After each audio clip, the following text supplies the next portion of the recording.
आं दिनैनि प्रग्रामनि सोमोन्दै बेखौनो बुंनो सानदों जे आङो गिबियावनो गासिबो जोंनि जमदर मण्डल बे जोङो महिला मर्चा जानानै खुंफुंनाय आरो जोंजों हेफाजाब होफैनाय जोंनि बे जमदर मण्डल पेरेन्ट बडिनि प्रेसिडेन्ट मानगोनां राजकुमार दा नार्जारी आरो लोगोसे बिथांनि मावथि हान्जा भाइस प्रेसिडेन्ट जेनेरेल सेक्रेटारि आरो जोंनिनो मानगोनां बिटिआरनि EM बिथाङाबो जोंखौ गोबाङैनो हेफाजाब होफैदों आरो जोंनि बे जमदर मण्डल महिला मर्चानि गोबां बुथ बाहिनीनिफ्राय कनभेनर क-कनभेनर आरो मेम्बारफोर लोगो बिथांमोना गासिबो दिनै बे जोंनि नारी दिबस खुंफुंनायावहाय जों ज' जायैनो मोजाङै मोजां खुंफुंनो हाबाय दा बिनि थाखाय हेफाजाब होनो थाखाय आङो बिथांमोननिसिम जोबनो गैयै आङो धन्यबादखौ जासिबाय। दा नारी दिबसनि सोमोन्दै आं बेखौनो बुंनो सानदों जे जोङो गाव गावनि न'खरखौ जों फोसाबनांगौ। न'खर मोजांबानो जोंहा जिल्ला मोजां, स्टेट मोजां, समाज मोजां आरो जोंनि गासै बुहुमनाङै सुबुं माहारियानो जोङो मोजाङै थांनानै थानो हायो। दा जोङो बेबादिनो हौवानि फिसाफ्रा जेरैबादि खामायखौ आवगायदों साख्रियानो जा बिजनेसानो जा खेलायानो जा जेखुनु बेबसा गासैयावबो जों हिन्जाव माहारिफ्राबो जों हौवाफोरजोंनो समान समान दावगागासिनो दं। जों हौवाफ्रा जेरै मावो बेबादिनो जोङो मावनो हागासिनो दं। बेबादिनो जोङो जेब्लाबो हौवाफोरजों समान समान मावनो हाथों होननानै आङो आसा खालामो। आंनि सुंद' बिबुंथिखौ एसेयावनो आङो फोजोबबाय। गोजोन्थों। हाबा जाखांनाय हिन्जावसाफ्रा खारगासिनो दङ। दा जोङोथ' आं नारी दिबसखौ लोब्बा लाखिनानै बुंनो सानदों जे बै जायफ्रा खारदों बिथांमोना गाव गावखौ साननानै बुजिनानै नायनो हानांगोन। जायजों गिबि जुलि जादों बेजोंनो थैस' थांस'नि थाखाय रायजो जानांगोन। इयुननि थाखाय मोजां साननांगोन। गथ' गथायखौ लानानै माबादि जालांगोन संसाराव आं माबादि जालांगोन, गथ' गथायखौ बोरै दैदेननो हागोन, न'खरखौ बोरै साबसिननिफ्राय साबसिन आं गोजौआवहाय दैदेननो हागोन, नैबेबायदि साननांगोन दानि खारनाय जोंनि बर' सुबुं माहारिफ्रा। आरो नोङो गावनि न'खरखौ गारनानै गुबुन हौवाजों थांनानै नोंदि सुखि सान्थि मोनजाहैगोन बे जेब्लाबो जाया। बे जेब्लाबो सिमाङावसो जागोन। बेयो माब्लाबाबो जाया। नोंनि गिबि हौवाया नोंखौ जेसेबां मानि मोजां मोनदों बै हौवाया नोंखौ अननाय नङा। नोंखौ बियो ओरैनो थगायनानै नोंखौ फुस्लायनानै बियो लांगोन। नोङो मालाबाबो बे गुबुन हौवानि नंखाय खोथाखौ मालाबाबो फोथायनो नाङा, गोसोआव लानो नाङा, गोसोखौ बायनो नाङा।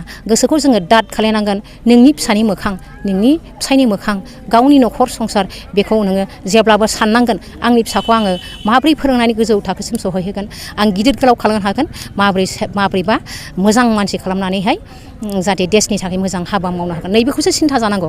नाथाय गावनि हौवा थाखानानै फिसा थाखानानै गुबुनजों बेबादि साननाया जोबोद गाज्रि दुखुनांथाव। बे नंथारै गोसो।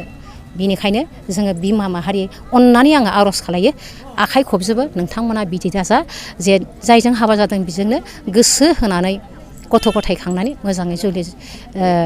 मोजाङै सुखि सान्थि रायजो जानो नाजा।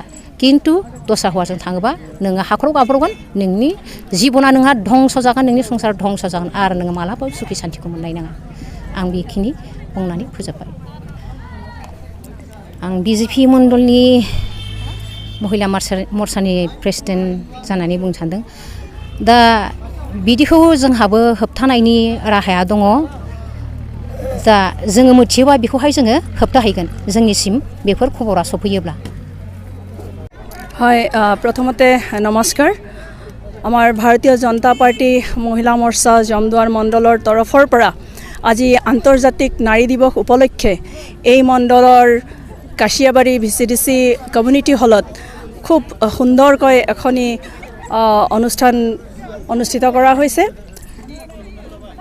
আন্তৰ্জাতিক নাৰী দিৱস আমি সকলোৱে জানো যে নাৰীসকলৰ সামাজিকভাৱে ৰাজনৈতিকভাৱে অৰ্থনৈতিকভাৱে সাংস্কৃতিকভাৱে নাৰীসকলক আমি এনকাৰেজ কৰিব লাগিব তেতিয়াহে সমাজখন সুন্দৰ হ'ব সমাজ সুন্দৰ হোৱা মানে আমাৰ দেশ সুন্দৰ হোৱা গতিকে প্ৰথমতে ঘৰখন আমি সুন্দৰ যেহেতু কৰি ল'ব লাগিব গতিকে একোগৰাকী নাৰী আৰ্থিকভাৱেই হওক সামাজিকভাৱেই হওক ৰাজনৈতিকভাৱেই হওক সাংস্কৃতিকভাৱেই হওক সবল হ'ব লাগিব সেই গতিকে আজি আমাৰ এই জমদুৱাৰ মণ্ডলৰ মহিলা মৰ্চাই যি অনুষ্ঠান কৰিলে কাৰ্যসূচী ইয়াৰ জৰিয়তে গোটেই মহিলাখিনিলৈ এটা মেছেজ যাব যে হয় সঁচাকৈ আমি নাৰীসকল সবলীকৰণ হ'ব লাগিব আমি সমাজখন ধৰি ৰাখিব লাগিব আৰু এয়া এক সুন্দৰ অনুষ্ঠান য'ত আজি মণ্ডল কমিটিৰ তৰফৰ পৰা আমাৰ মণ্ডল প্ৰেচিডেণ্ট ৰাজকুমাৰ দাৰ নেতৃত্বত আমাৰ মণ্ডল প্ৰেচিডেণ্ট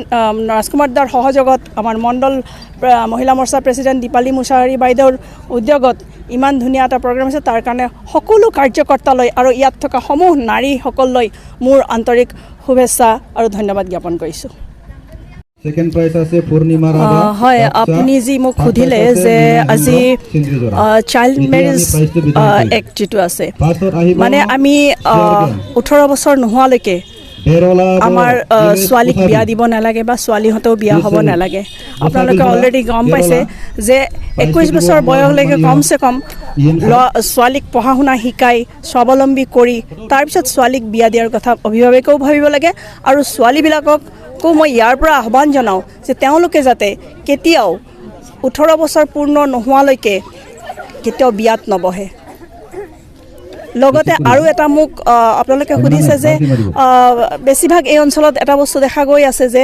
বিবাহিতা মহিলাসকল যাৰ স্বামী আছে বাচ্চা আছে তাৰপিছতো তেওঁলোকে কিহৰ প্ৰলোভনত পৰি মিছা কথাৰ প্ৰলোভনত পৰি তেওঁলোক নিজৰ সংসাৰ এৰি ধুনীয়া বাচ্চা স্বামী এৰি পলাই যায় গতিকে ইয়াৰ দ্বাৰা মই আহ্বান জনাওঁ যাতে এই অঞ্চলৰ কোনো বিবাহিতা মহিলা তেওঁলোকৰ সুন্দৰ সুখৰ সংসাৰখন এৰি পলাই নাযায় যদি এনেকুৱা হয় আমাৰ ওচৰত যদি কমপ্লেইনছ আহে তেতিয়াহ'লে আমি কিন্তু উচিত ব্যৱস্থা ল'ম ব্যৱস্থা প্ৰথম এইটোৱেই হ'ব যে আমি তেওঁলোকক আচলতে আমি বুজাই পেলাই ক'ম যদি তাৰপিছতো তেওঁলোকে নুবুজে তেতিয়াহ'লে আমি এৱেৰনেছ প্ৰগ্ৰামৰ জৰিয়তে হ'লেও আমি সমাজত এই মেছেজটো দিবলৈ চেষ্টা কৰিম যাতে সকলোৱে নিজৰ নিজৰ সংসাৰবিলাক ধুনীয়া আৰু সুন্দৰ কৰি তোলে আৰু এনেকুৱা বেয়া কামত লিপ্ত নহয় বা ঘৰৰ পৰা স্বামী সংসাৰ এৰি পলাই নাযায় दिनैहाय विश्व नारी दिवस पालन खालामनायजों लोगोसे जोंनि जमदुवार मण्डलावबो बिजेपिनि महिला मर्चाया बेखौ पालन खालामदों आरो बेवहाय दिनैहाय जोंनि मण्डलाव गासै 10टा VCDC दं बेनि गेजेराव फ्राय 400सो आइजोफ्रा बयबो बाहागो लाफैदों बयबो गोसो खुसियैनो रंजानायजों बाहागो लादों आरो बयनिबो आसायानो जाहैबाय सारा पृथिबियाव महिलाफ्राबो हौवाफोरजों लोगोसे समान अधिकार मोननांगौ बेखौ बयबो आसा खालामदों आरो जोंनि बे मण्डलनि गोबां आइजोफ्रा गोबाङानो बारा शिक्षित नङा ओंखायनो दिनै बेवहाय जोंनिफ्राय आलासिफोर फैदों जिल्लानिफ्राय प्रभारी फैदों प्रेसिडेन्ट फैदों महिला मर्चानि बिथांमोननिफ्राय मोजां खोथा सोलोंनो बिथांमोना फैदों आरो दिनै सोलोंनो मोनदों आरो दिनैनिफ्राय बिथांमोना आइजो जानानै गावनि गामियाव गावनि न'खराव गावनि ओनसोलाव समाजखौ बोरैहाय हौवाफोरजों लोगोसे समान समान आग बारायनानै बोरै दैदेनलांनो हानाय बोरै समाजखौ दालांनो हानाय बिथांमोना दिनै नाजानो थाखाय बिथांमोना खोथा होदों गान्थि खादों आरो आसा खालामदों दिनै बे महिला मर्चानि बे बिश्व नारी जे प्रतिष्ठा दिबन खालामनायजों लोगोसे जोंनि बे जमदुवार ओनसोलावबो महिलाफ्रा गोख्रोंनिफ्राय गोख्रोंसिन जागोन आरो फैगोन समाव महिला आरो हौवाफोर बयबो जयैनो बे जमदुवार मण्डलखौ बा जमदुवार ओनसोलखौ दाफुंनायाव मोजां मोनसे आवगायनो हागोन बेखौ आसा खालामदों बेखौबो जों दिनै सावरायदों आरो जोंनि महिला बिथांमोना दिनै खोथा होदों बिथांमोना गावबागाव गामियाव गावबागाव ओनसोलाव बे जिनिसखौ बिसोर नोजोर होगोन जाहाथे जोंनि आइजोफ्रा बेबायदि फिसाय गोनाङाव फिसा गोनाङाव गुबुनजों गारनानै थाङा आरो बिदिनो हौवाफ्राबो जाहाथे गावनि बिसि गावनि फिसाखौ गारनानै जाहाथे गुबुन हिनजावफोरखौ लाना खारनाय सोरबा सिख्लाफोर